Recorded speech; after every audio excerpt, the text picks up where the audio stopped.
un quiproquo qui ne lui a pas plu.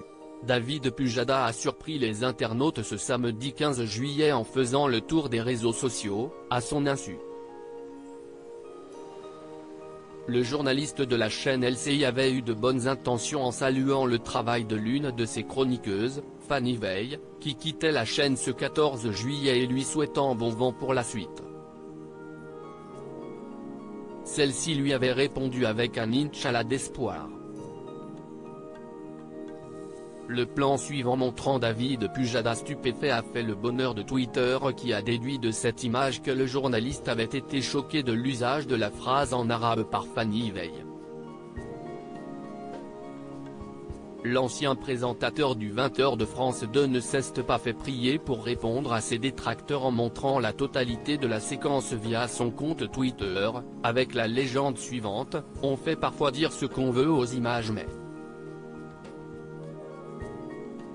Si l'on regarde la séquence complète, on s'aperçoit alors que l'air surpris de David Pujada n'est pas dû au Inch'Allah de sa consoeur mais bien au fond de sa chronique qui dévoilait les dessous de l'utilisation du poison par les services secrets russes contre un ennemi bulgare.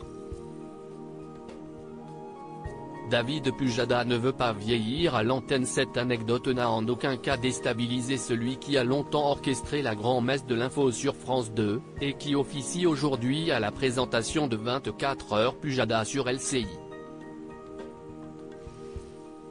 À propos de son avenir, il avait d'ailleurs confié à Jade et Eric Dussart, aux commandes de l'émission On refait la télé, en janvier dernier qu'il ne se voyait vraiment pas à la télévision dans 10 ou 15 ans.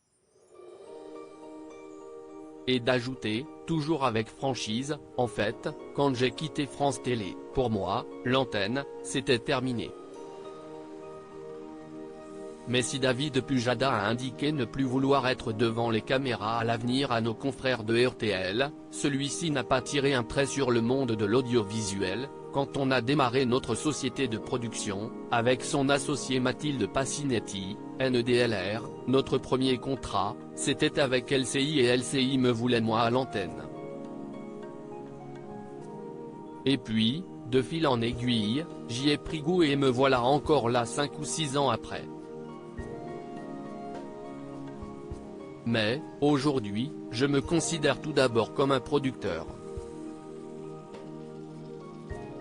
Crédit photo, Jacques Ovid Moreau.